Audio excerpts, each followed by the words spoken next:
Welcome back from our extended holiday weekend. You'll notice that the solution is due. It was due yesterday, but we'll extend the deadlines for all submissions through the end of the week. Our goal is to finish content review today and to check in with each of you as you explored your own exposures in your home network, right? With a view of availability. So there are some things that you can do to improve availability, and hopefully you've had a chance to wrap this up. If you get stuck or you're having an issue with either the 1.3 assignment or the solution, I'd encourage you this week to check in with me so we can walk through some things together. Let's take a look at some. We're going to use a strategy to make quick work out of our content review. There's a lot of additional detail in the textbook and the reading assignment for chapters 1 and 2. And you may find it very helpful to go ahead and read the summary at the end of the slides that are provided in the references folder. These are available through the publisher and the author. What I'd like to do is run through chapter 1 highlights quickly and then cherry pick some content out of the slides before we get into the second chapter. So, any questions before we begin?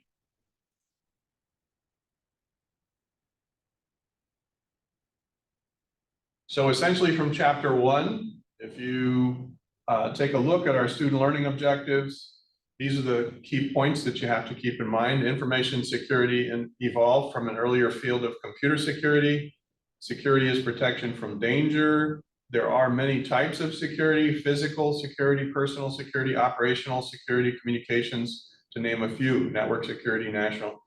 The thing I want you to remember is that if you do not have physical security, you do not have cybersecurity. Physical security is the foundation upon which cybersecurity is built. So information security is the protection of information assets. Now, assets is a key concept that we haven't really discussed much, but essentially information is either useful, it has utility, and that's something in the slides. It's something that you use to do your job. It might be mission critical. There's a dependency there. But basically, anything that protects assets. One of the most important things that people miss, they get all caught up in the encryption and the hacking and all that. It is to first identify your assets. So if you have digital information that you need that's mission critical, one of the founding or primary concepts of effective cybersecurity is to first identify, what information is vital that you need to complete your work or to make a living, and that's a primary focus of the information security effort or program, right? That's just worth mentioning here. Critical characteristics, we've already talked about confidentiality, integrity, and availability. And of course, our solution was tweaked a bit so that we could focus on making your network more stable and more available in the home environment. This protection is implemented with multiple measures that include, so a lot of cybersecurity isn't sexy. A lot of cybersecurity is operational in nature, educational in nature, administrative in nature. It includes policy, right? There's an acronym: Education, Awareness, and Training, EAT. Just remember EAT. So if you're a cyber professional and you want to eat, one of the things that you'll be performing routinely is education, raising awareness, and training people in how to operate more securely. Any questions on our first summary of concepts for chapter 1? No? Okay. So based on the information we just reviewed, does anyone have any comments or thoughts they'd like to share? All right, moving on. Information systems are made up of major components: the hardware, software, data, people, procedures, and networks. We had some slides last week. Upper management drives the top-down approach to security implementation. And then there's another way of working a information security program. It's called the bottom-up approach or grassroots effort, in which all individuals choose, security implementation strategies. So we'll share some quick slides in a moment about that.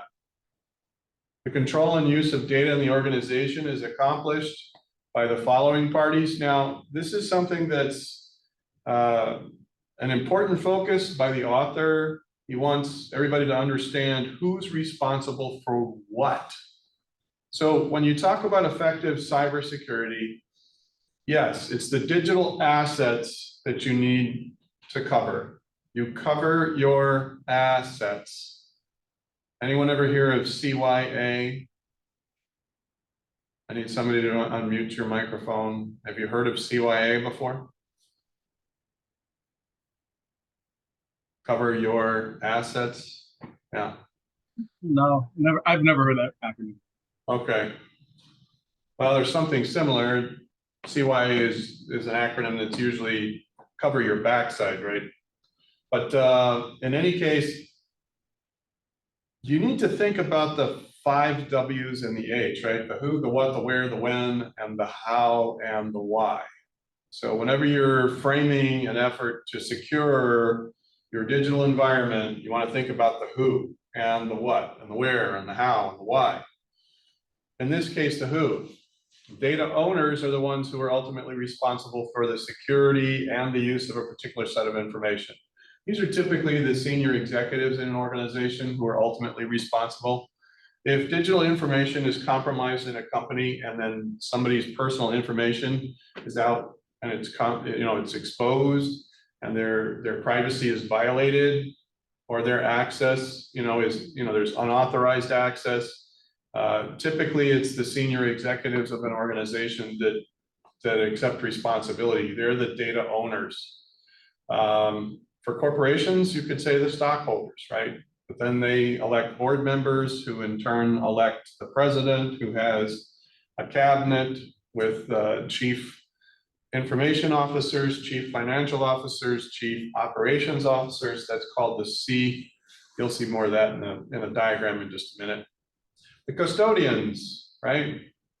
Custodians, I want you to think of the IT folks. They're responsible for the storage, maintenance, and protection of the information. So typically, it's the IT department, the information technology folks, who are the custodians. So when you hear the term data custodian, I want you to think the IT person. Now, apart from the chief executive officer or the president of an organization, right?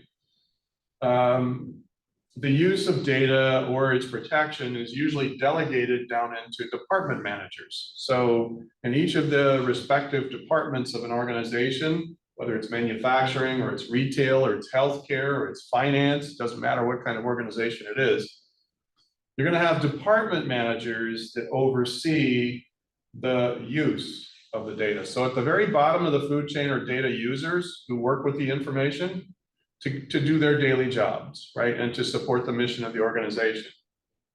But then they are supervised by department managers in those departments, each of those separate departments. And I'm not talking about just the tech department or the cyber department. I'm talking about the production departments. In a hospital, that could be the nursing department on the medical surgical unit, where people stay after they've had surgery. And there's a lot of health insurance billing for the recovery after a surgery. And so that department is considered revenue producing, right? So production in a factory or manufacturing or distilleries, refineries, anything that's producing, right? So data trustees would be the department heads. the techie folks that are running the infrastructure where the data is stored, maintained, and protected. It's transmitted on a network, the IT folks. So you need to keep those terms straight, because there's going to be some specific assessment items on the module assessment related to this. Any questions about the who with cyber? Who is responsible? So you have an owner of the data, the custodians, who are the tech folks who do the infrastructure where the data is stored. You have trustees, those are the like department heads. Middle level managers, you can think of as another term, and then the actual users of the data, right? Each organization has a culture in which communities of interest are united by similar values and share common objectives. The three communities in information security are, so communities of interest in information security are generically general management or administration. And that's where the top-down stuff comes from. IT management, tech management, and then information security management. So specifically, you have the folks who operate the tech and the infrastructure, and then you have specialists who are information security management folk who are basically watching how the IT people do. And sometimes there's a little bit of some flavor going on between those two communities of interest. We'll talk more about that in a minute. But sometimes you get people who are in information security calling out issues that happen with the IT management. Hey, your backups are no good. I checked your backups. You don't have effective backups. That's going to impair your availability. If we lose the server, you don't have a backup, right? And it's my job as an IT security manager to validate the backups from time to time to see if I can actually take that backup and then rebuild a system with it. That's just a quick example. Information security has been described as both an art and a science, and it comprises many aspects of social science as well. Well, I'm going to add to that. Whenever you have something that has a component that's artistic and something that has like a science or technical aspect to it, if it's a blend of art and science, I like to refer to it as a discipline. So there's a creative aspect of it, and there's a logical detail management part of it, right? Where you kind of break things down and you analyze the bigger parts into smaller parts. And so there's a logical process that you might call scientific in nature. And it's framed, there's a hierarchy, and then you have this other like open-ended creative piece. Hackers live in both worlds, right? They're very technically competent, but they're also creative. I would call that a discipline. That's just me. Any questions about the highlights for chapter 1? All right, what I'd like to do is kind of back up here and just sort of cherry pick some of these slides to make sure we have good coverage of all of our content, in addition to what's in the study guide. So you need to memorize what's in the study guide. So when we talk about key concepts, this is an important slide here. So when we're framing our review of information security access, right, whether it's authorized or unauthorized is an important thing. We just talked about assets, right? There's no point in protecting a technology system if the data is not an asset. That digital information has to be an asset to someone if it's worth protecting. It's just a thought there, right? Of course, an attack is an intentional or unintentional act that can damage. So an attack is an intentional or unintentional. Not sure I agree with the author about that. I'd call a mishap that damages data that was unintentional. A matter of neglect or a matter of poor training.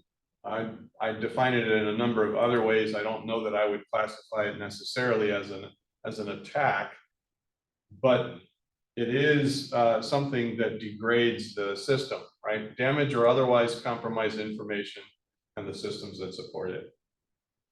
Any questions about that concept or any thoughts?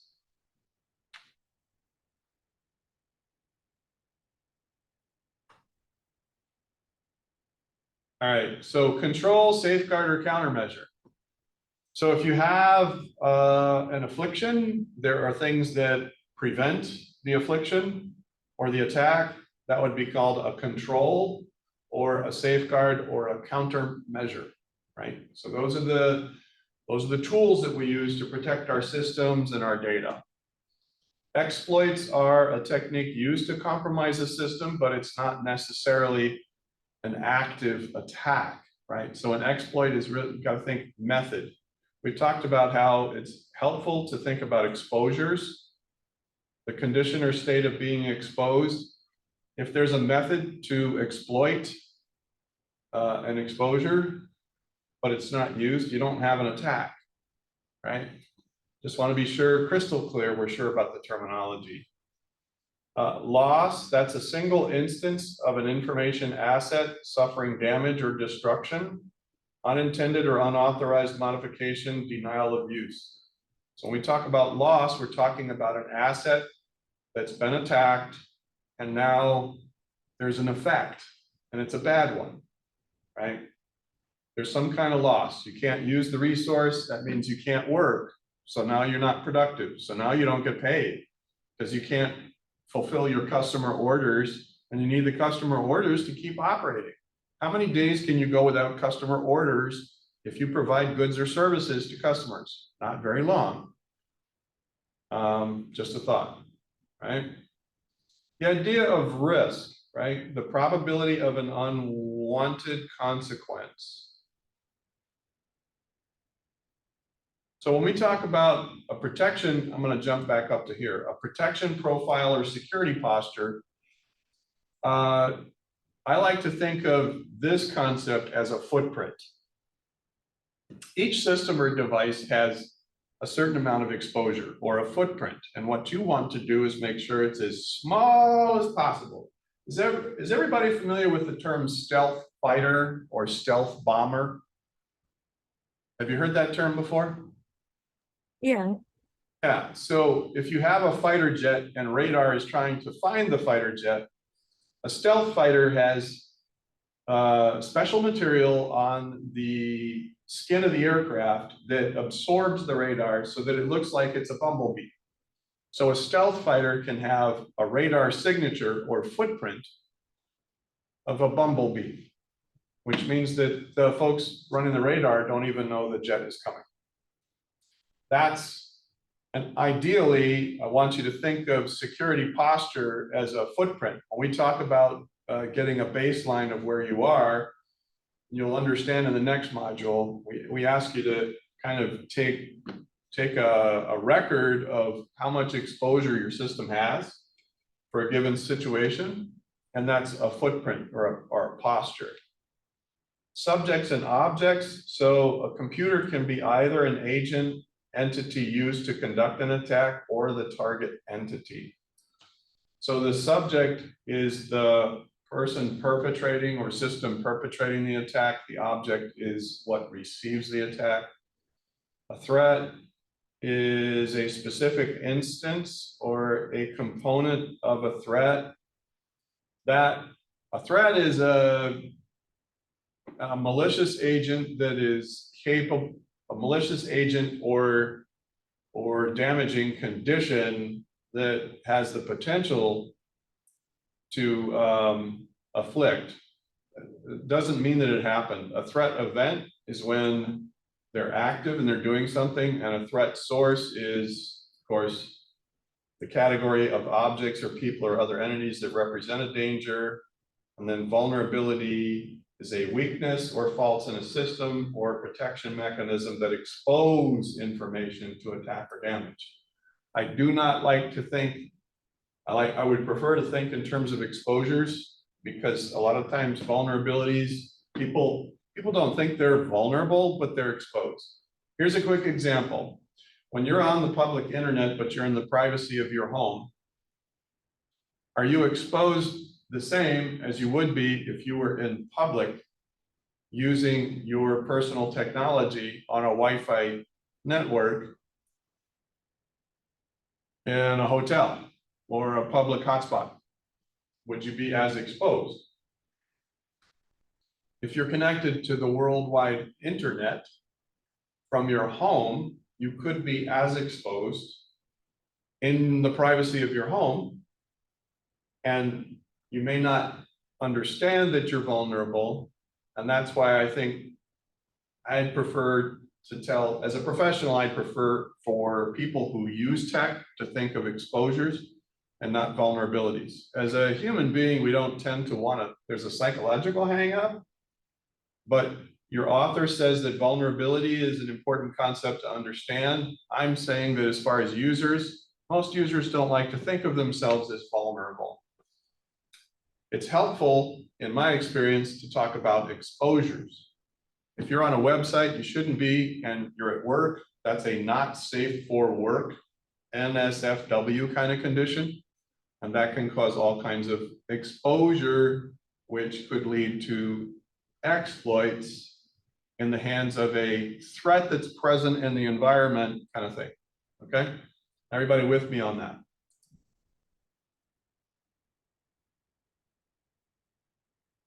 Okay, so a couple of other concepts here. Authenticity, the quality or state of being genuine or original, rather than a fabrication. Information is authentic when it was originally created, placed, stored, or transferred. So imposters, whenever you have an imposter, you don't have an authentic user.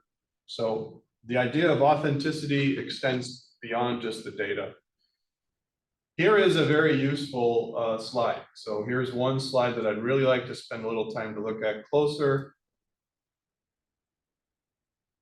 So CNSS, this is a cybersecurity authority. So they take confidentiality, integrity, and availability, and the CNSS security model basically frames confidentiality, integrity, and availability along with two other three-pronged aspects of cybersecurity. One thing that's really hard to get your head around at first with cybersecurity is that it is interdisciplinary or multifaceted. It's not just a discipline unto itself. So you have policy, education, and technology. And then across the bottom here, you have storage, processing, and transmission, right? So you have to have confidentiality, integrity, and availability when you store data, when you process data, and when you transmit data. Does everybody understand what I'm talking about here? Yeah. Okay. I'm not sure why we lost that slide. So, oh, that's module 2. There we are.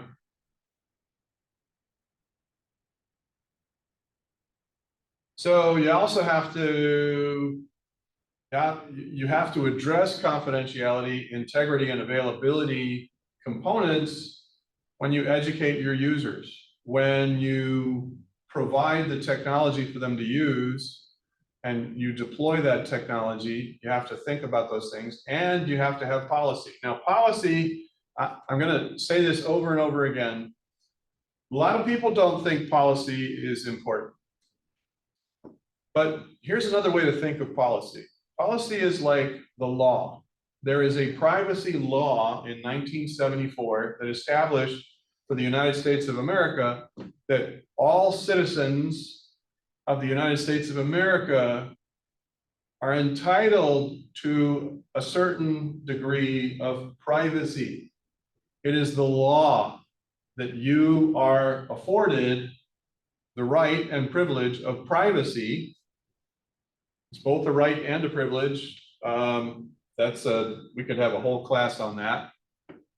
But the simple truth is that there is a US federal law that guarantees your private information should be protected and not just disclosed. And that happened a long time before we ever had computers and cybersecurity, broad scale, right? So this was in 1974, people's tax returns, their information in a phone book and so on, right?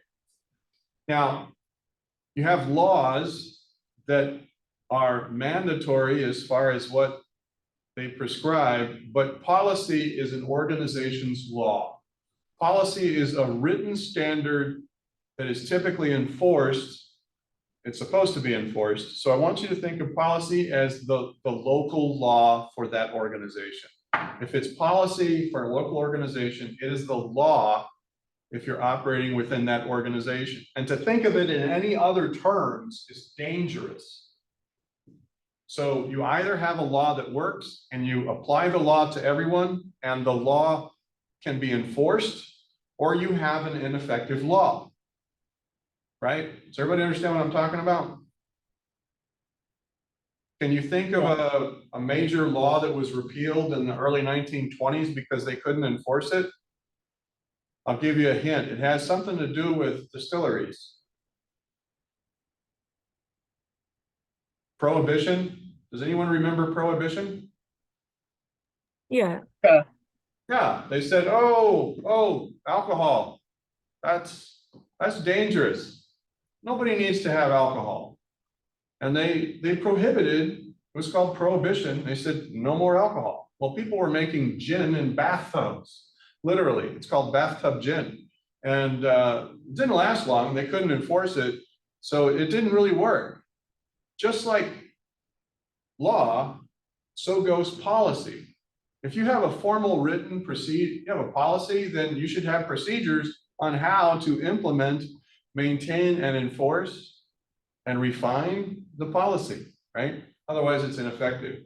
So policy is a really sticky kind of thing where from the top down, if you have leadership that say, you know what, it's our policy that everybody is responsible for cybersecurity to the extent that they can take personal steps to be accountable. You don't pass out, you don't put a sticky note with your password under your keyboard.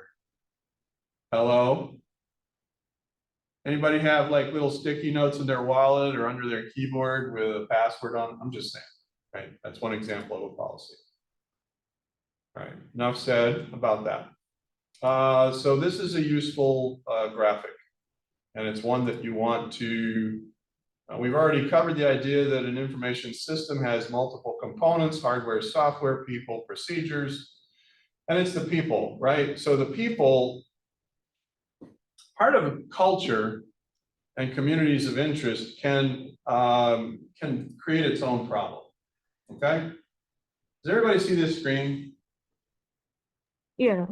Okay, so this is a common acronym that's used by IT support people, help desk people in the IT department, the information technology department, you know, the guys that and the gals that set up the network and the systems and the screens that everybody uses, applications. When a user is when the problem involves the user and it's not the software and it's not the hardware, that's not the issue. It's the person who's using the system that's causing the problem. There's a little funny acronym that help desk people use to refer to an idiot. They say it's an ID10T error. So this is called leet speak, when you're mixing up numbers and letters to spell out words, and it's sort of a techie kind of thing. That's called leet speak, L-E-E-T, but it's actually spelled L33T, right? This is one of those techie nerdy things that people do, gamers do, hackers do. And if somebody's referring to an ID10T error, they're referring, or another way to refer to the user is that it's the layer 8 problem. Oh, you have a layer 8 problem. So the user doesn't know they're being insulted, but the techies do. And it's sort of an inside joke. And this is toxic, and it's a problem because in the technology industry, the tech support people tend to treat their users like idiots. And so there are a lot of users that could otherwise be your first line of defense, and they would notice that something is wrong with their device or wrong with their system, but they're shy about calling the help desk because the help desk embarrasses them. This is a huge problem. If you're a cybersecurity professional, you should address that culture head on. You should have an honest, plain conversation with the IT management and say, listen here, when people are seeing strange things, they don't need to be made to feel like some kind of idiot. Okay? So the people who are answering those phones, they need to knock it off. That's counterproductive. It's insulting, it's demeaning. And when users find out that's what's going on, they get pissed off at the IT people. You talk about communities of interest. The users are a community of interest, right? The users aren't cheap, they're not dumb. They can be your greatest ally in detecting a problem before it gets worse, but not if you make them feel like idiots. So this is one of those subtle things I might throw in some extra credit questions on this assessment about, but it's worth mentioning, okay? Any thoughts about this?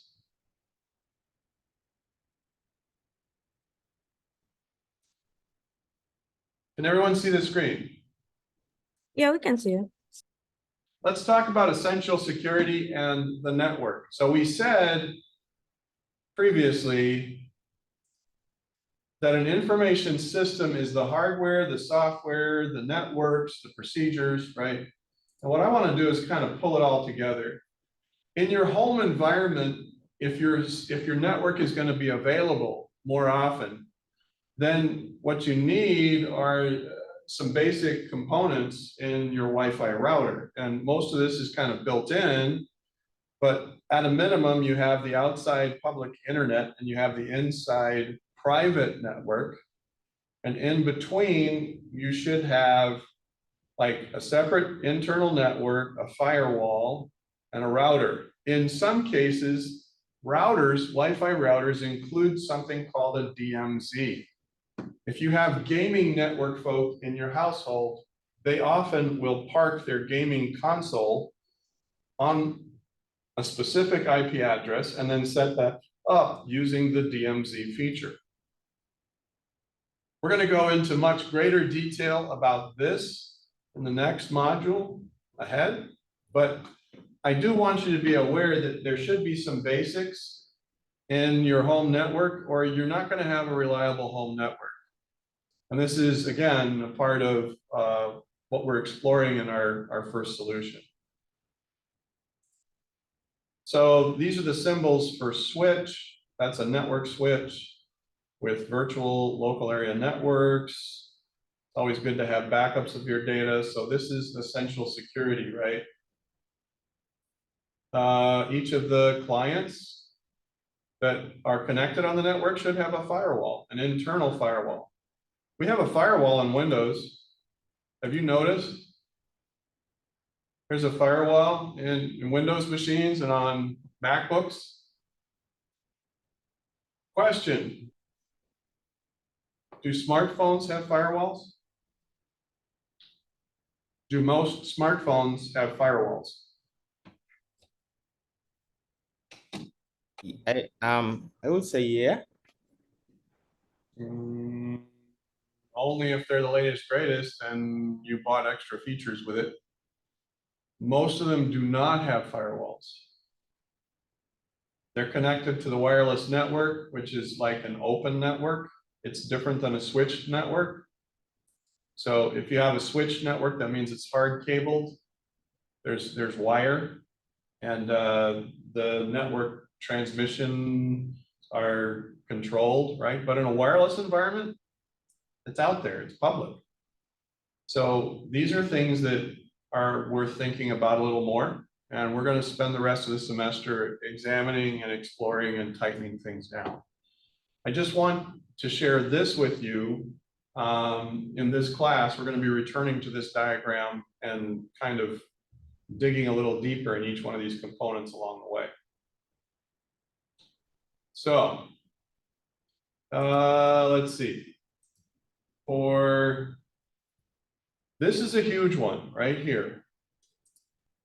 Balancing information security. So in most organizations, what happens is that they want things to be secure, but if you turn up the dials on the security, then users, like if you make a password really long and really complex and you say, everybody has to have a 12-character password, and you have to mix it up. You have to use upper and lowercase letters, you have to use numbers and special characters, right? Well, when you do that, what happens is that people can't remember it. They have a hard time entering it. And yes, they write it down on a sticky note and put it under their keyboard. So turning up the dial too much for information security has a bad habit of impeding access. And this is one aspect of information security that is really important. Now, we talked about the top-down approach, where the key leadership is responsible for cybersecurity. Another way of starting a program in an organization is to use a bottom-up approach where you start with everyone. I would advocate that the only effective program that's out there is a combination of the two. You can't have just top-down, but the users really aren't responsible. You can't have the users responsible with the management and they really don't care, right? And this is a common dynamic that you see everywhere. Both approaches simultaneously applied is the only way to go. Now, that's probably going to be added to an addendum for the study guide because your author doesn't say that, but I'm saying it. After 25 years working in cybersecurity, I've seen great programs that fall short because it's one or the other, but not both, and it should be both. Okay, so yeah, this is just more information about how a top-down program works. There's policies, procedures, processes. People are evaluated on their job performance because there's something in their job performance that says, yeah, part of your job, your duties and responsibilities is to operate securely, because we don't want our data exposed and then we all go to the poorhouse. In a top-down approach, you have the CEO, you have a chief information officer. That's the top techie, the IT person at the top of the food chain. A chief information officer is a vice president or senior vice president. And whenever you have titles like chief financial officer, chief operating officer, chief information officer, those are VPs that sit right below the president. That's not necessarily apparent here. And they're senior VPs, right? So you have junior VPs, vice presidents for systems, networks, but notice the chief information security officer here is reporting to the CIO. If cyber is important to your organization, this is not a good model, because the CISO is going to tell the CIO, hey, your guys aren't protecting the data and the systems like they could. And the CIO is going to say, oh, thank you for sharing that with me, but don't you report to me? Yeah, they're kind of busy working on some other stuff with the database migration. So we'll get to that next week. And see, there's the problem, is that sometimes security interests really belong at the top level. But notice it's like a top down, right? So the top down is when you're going in this direction, and the bottom up is when you're starting with the people in the trenches and you're working your way up. Don't do either or, do both and, okay? I just want to call that out. Let's see if we can get some other quick information in here, right? So your physical security people, like your campus security, they'll know if somebody is physically accessing something they're not supposed to. They're a part of the security team. This is more information about the Chief Information Security Officer and what their primary interest is. Once again, no, don't put them in there. This is really cool here. So this is just a quick diagram to show the CEO, the CIO, the CISO, and they're all concerned with policy, risk management, and technology. We use the technology controls to reduce the risk, and we enforce that using policy. Let me repeat that statement again.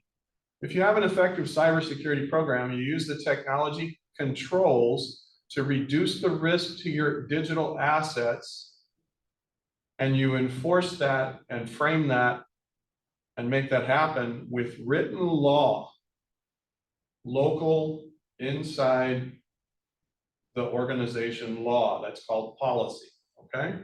Any questions? We already went over the data ownership, communities of interest. Now is it an art or science? Social science, right? So here's something we can kind of close on. We have networks and we're all connected now. The reality of our world is that cybersecurity used to be simple when we had a single computer and we had a person who had to log into that computer and they had disks and their data, their software, their operating system. They weren't really connected to everybody else. Everybody used technology devices and computers, but they weren't all connected. Once you connect them all, the social element is out of the barn. The barn door is open and the animals have left the building, right? So this is one aspect of cybersecurity where basic research is desperately needed.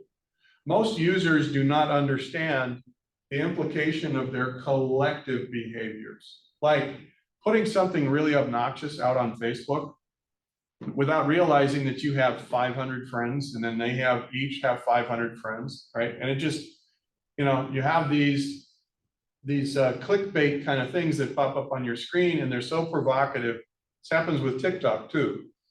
You can cripple a network because everybody is, oh, look at this, oh, look at this, and they're all clicking, right? And it's stupid stuff like cats playing the piano. They did a study once and they found out that like 10% of internet traffic is about cats and pets. It's pretty amazing stuff, right? In any case, if you understand the social animal, you have psychological aspects of the user as individuals, but then you also have the collective dynamic. And this is something where your technology people and your computer, your cybersecurity people need to work together as a team, like shepherds, to watch over the sheep, right? That is a serious matter, right? So at that point, what we're going to do is hit the pause button here. This is part 2 of cybersecurity essentials, concepts and methods, right? And on Friday, we're going to cover everything in chapter 2. We're going to blitz that, and we're going to do some practical things with a Wi-Fi network to better protect your home network and make it more reliable and more stable.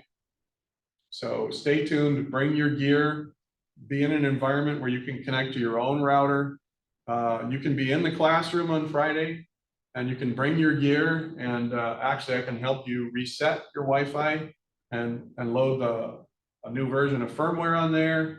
So that's just something to think about this week. By the end of this week, we need to be able to post the first assessment of the module 1 content so that you, before we start our class on Monday, you can log your first attempt of your module 1 assessment.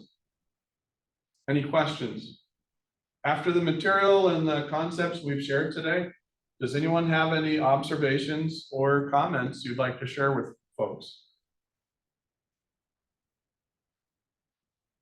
Okay, this concludes our content review for chapter 1. Thank you for joining us today. We'll see you Friday. Be sure to submit your assessments and solution if you haven't done so yet. Bye-bye for now.